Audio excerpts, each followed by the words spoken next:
আসসালামু আলাইকুম, welcome back to tips Bangla. আজকে আবার হাজির হয়েছে নতুন একটি ভিডিও নিয়ে। আজকের ভিডিও যে লক্ষণে বুঝবেন বাচ্চা কোথায় আছে, তাছাড়া বাচ্চার পজিশন ঠিক রাখতে আপনি কি করতে পারেন।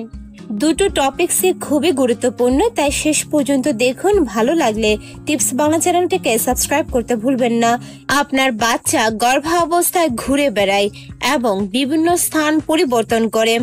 আপনার নির্ধারিত তারিখ নিকটবর্তী হওয়ার সাথে সাথে তৃতীয় ত্রৈমাসিকের মধ্যে আপনার শিশুর অবস্থান সবচেয়ে গুরুত্বপূর্ণ এবং সর্বোত্তম অবস্থানটি হলো মাথা নিচু বা সাফালিক হলে।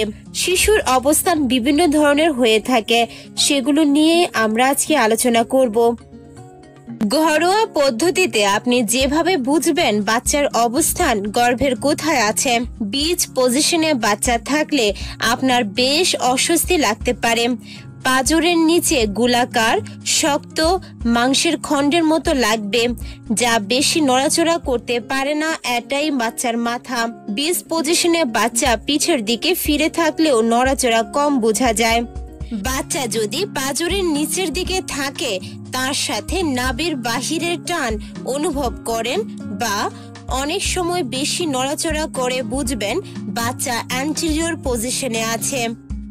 তাছাড়া গর্ভবতী মায়ের পেটের আকার গোলাকার না হয়ে যদি সমান মনে হয় আর পেটের মাঝামাঝি যদি বাচ্চার লাথি টের পান, তাহলে বুঝবেন বাচ্চা পোস্টেরিয়র পজিশনে আছেন। কমপ্লিট বীজ পজিশনে বাচ্চার পা বাঁকানো অবস্থায় থাকে, তার লাথি পেটের নিচের দিকে নাভির নিচে অনুভব করবেন। বাচ্চার মাথা পেটের নিচের দিকে মাংসের খণ্ডের মতো ফুলে থাকলে হালকা চাপ দিন। যদি বাচ্চার পুরো শরীর নড়ে ওঠে, তার মানে বাচ্চার মাথা নিচের দিকে আছে। আপনি যে অংশে চাপ দিয়েছেন সেটা বাচ্চার নিচের অংশ, যেটা স্বাভাবিকভাবে নড়তে পারে না। এক্ষেত্রে নাভির নিচে আপনি বাচ্চার হেঁচকে শুনতে পারবেন। এই পজিশনটা হচ্ছে সাফালিক পজিশন। এখন আমরা জানবো বাচ্চার পজিশন ঠিক রাখতে আপনার করণীয় কি। নিয়মিত হালকা ব্যায়াম করুন। বাচ্চার মাথার পেছনের অংশ আপনার পেটের দিকে ঘোরাতে মাঝে মাঝে ঘর মোছার ভঙ্গিতে, মানে হাত ও হাঁটুর উপর ভর দিয়ে উপর হয়ে থাকুন। এক জায়গায় বসে না থেকে কিছুক্ষণ পর পর হাঁটুন। ঘুমানোর সময় বাঁ পাশ ফিরে ঘুমানোর চেষ্টা করুন। ঝুঁকে বসবেন না।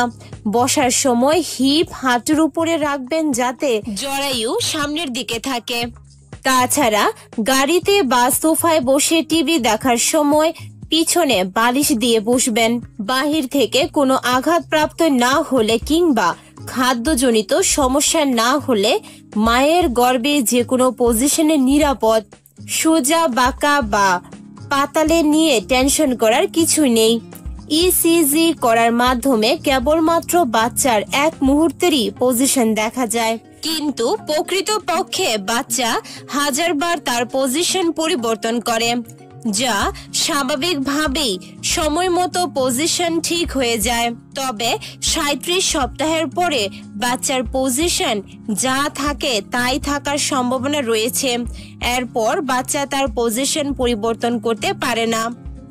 আশা করছি ভিডিওটা দেখে ক্লিয়ারলি বুঝতে পেরেছেন আপনার গর্ভের সন্তান কোথায় আছে। আপনি ঘরোয়া পদ্ধতির মাধ্যমে বুঝতে পারবেন।